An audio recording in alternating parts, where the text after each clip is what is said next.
Well, I wasn't going to record this because all I was doing was swapping out my summer tracks for my new winter tracks. But after I got the tracks off, I realized my sprockets are looking pretty worn. There's too much space here. These are getting kind of sharp. I replaced this idler a couple months ago because it actually looked like a sprocket. It was so worn out and had grooves cut in it. So I went down to Bobcat and I got 2 sprockets and 1 rear idler. And I ordered 2 front idlers that were supposed to come in, and they got shipped to the wrong Bobcat, so I don't have them. This one sounds dry. And I think that they're dimensionally, I think they're worn down quite a bit, which is probably why the tracks are dragging so hard here. So I don't know actually if this is supposed to be flat across here, or if these grooves are intentional. I'm pretty sure that these are not. These are worn because they're not up here by the rear end. It's not worn, so I'm pretty sure this is all worn out. And then also I noticed this here is pretty worn. So I'm gonna fabricate a piece here because I'm sure this is, you know, probably $500-600 bucks. So I'm gonna try to rebuild this to protect the hoses. This side over here looks okay. So I have a storm coming in 2 days, so unfortunately I'm only going to be able to put on the 2 sprockets and the left rear idler.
671, 58, 23.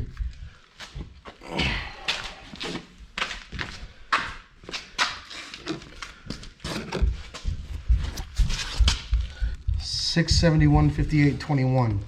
It's a different part number.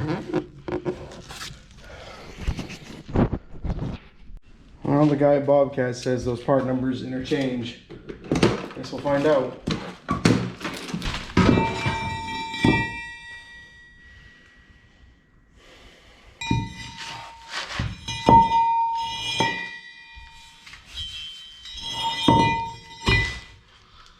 Well, they appear to be the same.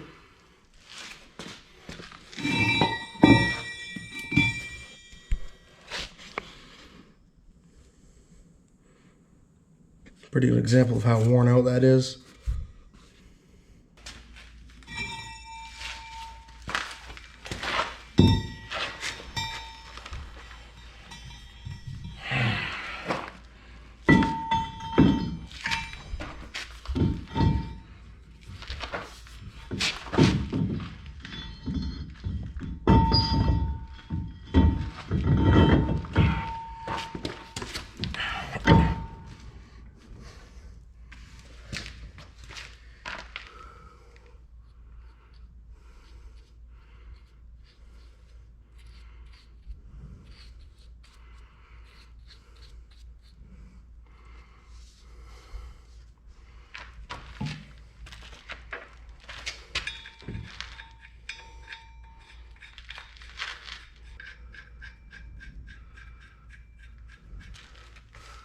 Let's see if these nuts will pull that in. Try to do this as evenly as possible. We'll see what happens.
I use the Never Seas more or less for lubricant than for its intended purpose. So another reason I'm doing this is an idler I put on about 40 hours ago. Look at the distance between here and here. I can just get my finger through there. This side over here has a worn sprocket and a worn idler. So look at this.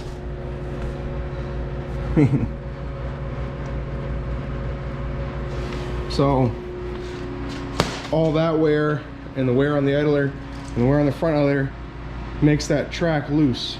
So when I've been doing my adjusting, these springs here are all the way collapsed as far as they would go, and the track was just barely tight enough. So I'm hoping that this will tighten the track up and allow it to actually have some spring tension instead of just being bottomed out all the time. So let's go ahead and get this side done.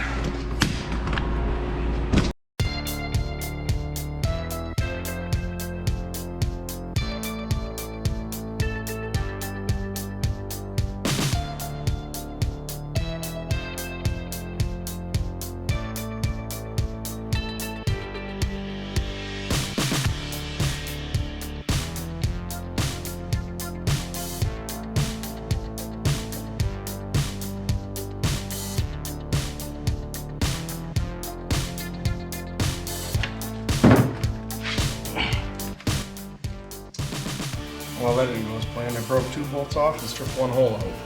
So 0 for 3.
Got lucky.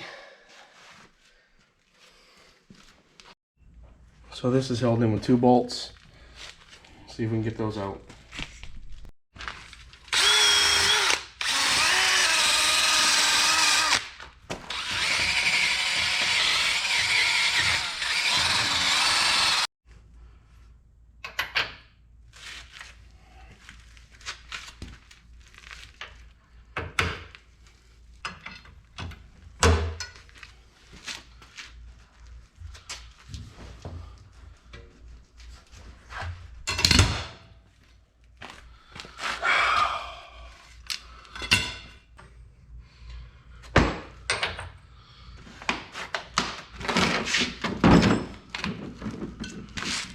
Well, to be fair, I should have done this first.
I just noticed this has the part number stamped in it. Unlike the old ones, even though the box says 21, this says 23. So they must be interchangeable.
I've had that off before. I had to replace this parking brake hose.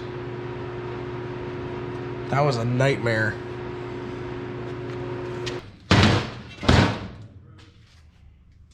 I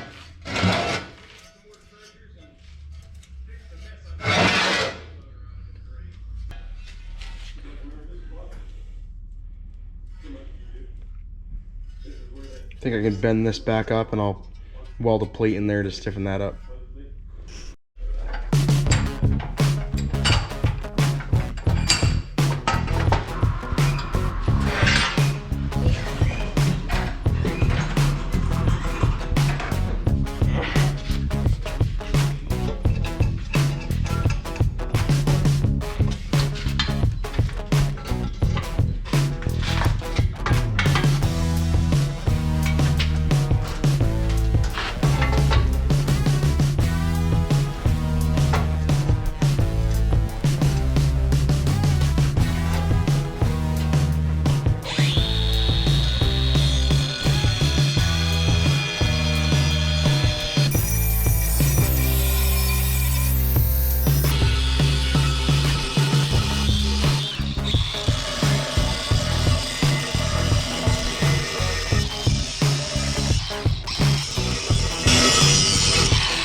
Well, we're about 5 weeks after I started this project. Bobcat ordered the parts, they didn't show up, they had to put an insurance claim on them, and then the parts that were ordered were out of stock at the Bobcat warehouse, so they had to order them through another vendor, and they never showed up, and I had to get parts, so I went on eBay, I bought aftermarket idlers, and I didn't realize how worn out my idlers are. Look at the diameter difference here.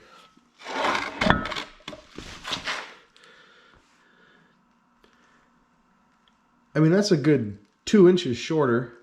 And then also along here and here, look how much more metal there is. Like right here. I mean, these are probably original to the machine. So I was more worried about bearing and bearing failure. It looks like I should have been more worried about just general wear. So I'm going to slide these into the tracks, get the tracks thrown on, and then we got some other stuff to work on. So I got my front idler slid into place. The 2 pins are slid into the adjuster. We're going to get our winter tracks on so this machine's ready to plow snow. So here we go.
Well, that's pretty incredible. With the old idlers, this adjuster was literally buried all the way down into here because it was so loose, and the tracks were still loose. These are kind of tight, but their new tracks are going to loosen up a little bit. Look how much clearance there is here. There's like an inch, maybe 3/4 of an inch. And before, the tracks were literally dragging on. So it was definitely time to replace these. This looks so much more natural. Like before, this used to look almost pointy. So between the sprockets, the idlers, the tracks, the rear idlers, it's about $6,000 to do this job. But it needed to be done. So I'll go ahead and get my inspection plates bolted back on. I'll get the other side done, and then I'll show you what I picked up for my next project.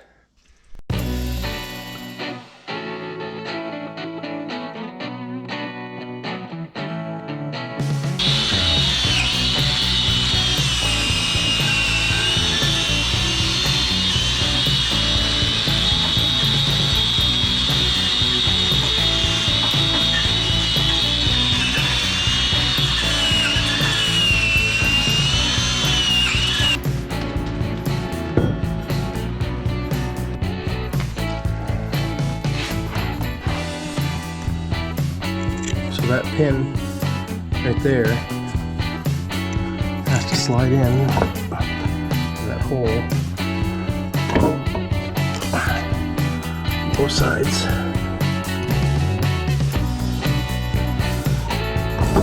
There it goes. Springs all the way back.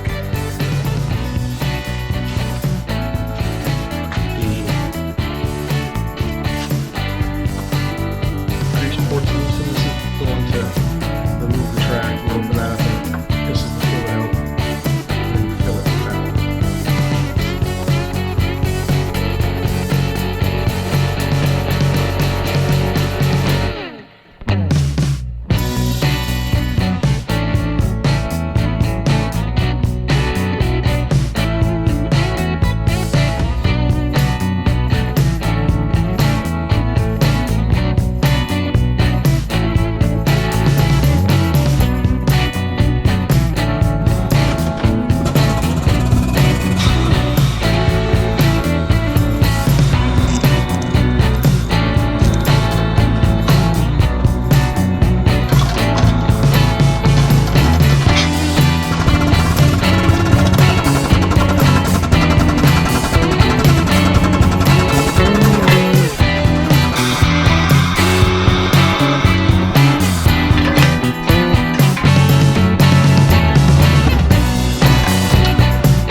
Nothing wrong with these tracks, obviously. They're just not suitable for winter use. If we take a look at the treads, the tread pattern, there's just too much surface area and you end up just sliding all over the place.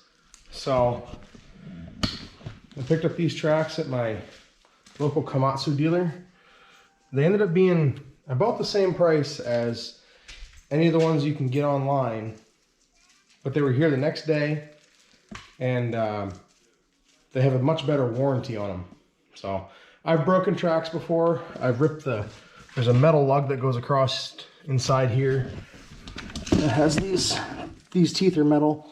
There's a big metal bar that goes across, and there's cables inside the rubber here, all the way around. And I had one track that I caught a piece of sharp ledge, and it cut through the rubber, and it cut through like 2 or 3 of those cables. And it wasn't a couple days and that thing was completely destroyed.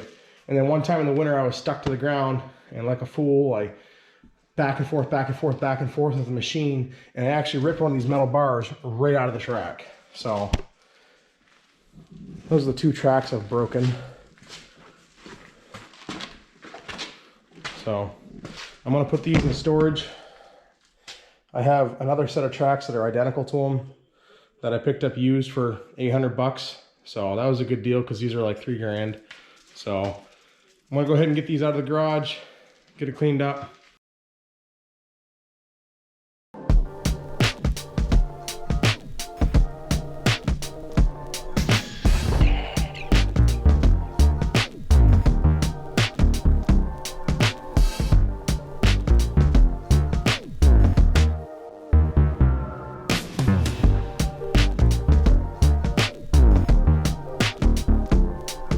This is my plow for my pickup. It's an 8'6" HD Fisher, 3-plug. It's all, you know, electric over hydraulic. And I'm going to be plowing with this machine at my commercial account. And I already picked up that Snow X Speedwing. Very little use on it. And then on Facebook Marketplace, my local Fisher dealer posted this for sale. It's brand new headgear for a skid steer, never been used, manufactured by Fisher. I picked that up cheap, like probably probably half the cost of a new one. And then I picked this up from a guy who had it mounted to an 85 Chevy pickup, and Fisher plows have always fit the same width, so the plow can be swapped on the headgear. So even though it was for an 85 Chevy, this is a Fisher 86 HD, just like my pickup, so parts are interchangeable. This has the 15.5-inch pin, which is what that needs to work. So I picked this up really cheap. They want $2,400 just for a blade, and this thing doesn't have any rust on it. There's a little dent right here, big deal.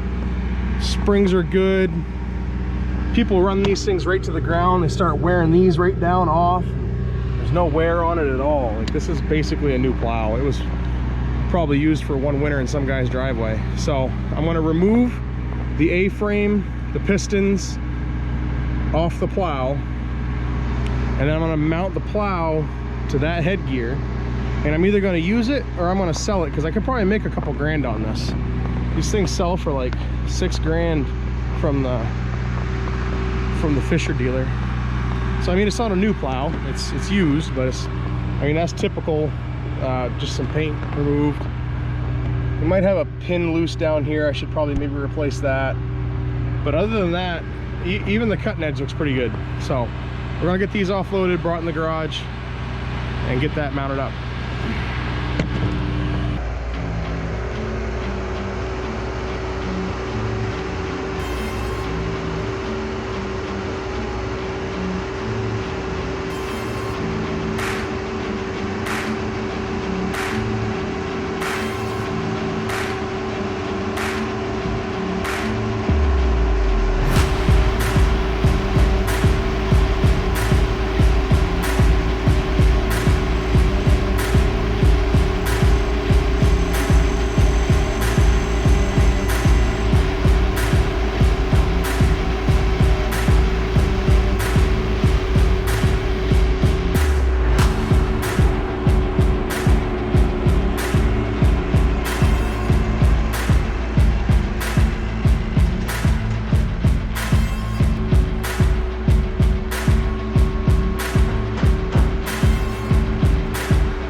We got some idiot sticks here.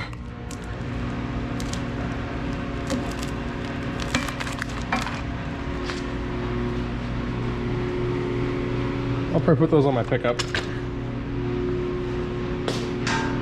So the plow is used a little more than I thought. This wear plate here is a little worn out, but not bad. And you can see where this edge here has been worn a little bit, but I've literally seen these where these bolts are halfway worn off. So it's not too bad. Definitely a good plow for what I paid for it. Aha, see? Missing a pin. So I gotta fix that. We're gonna get this big pin out of here, get these two little guys out of here. I have a new big pin, we'll use that. I'll have to reuse these two cylinder pins. I'll keep the cylinders and the cylinder pins as backups, and I'll probably sell the A-frame on Facebook.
like so calm and like no fear, and like I was like, Eric would not even attempt to touch me. He was like, I was impressed.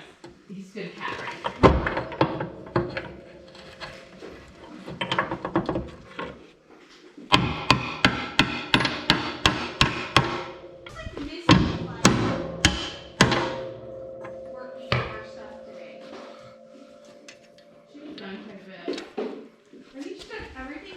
One thing melted. Yeah.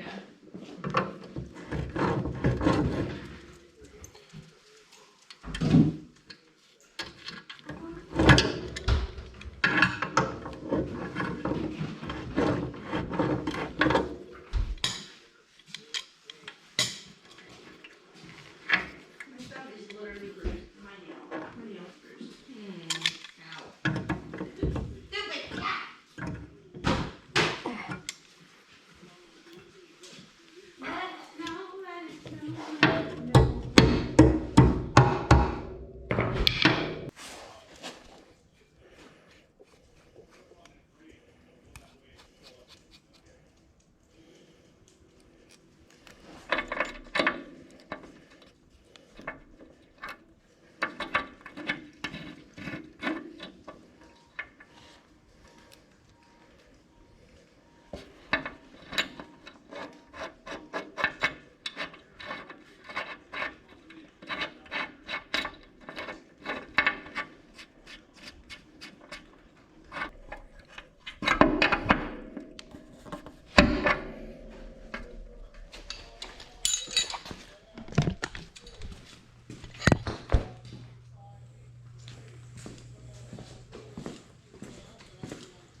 For once, when I plumbed the thing up, I got them right the first time.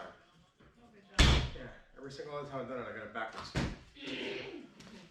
Yep.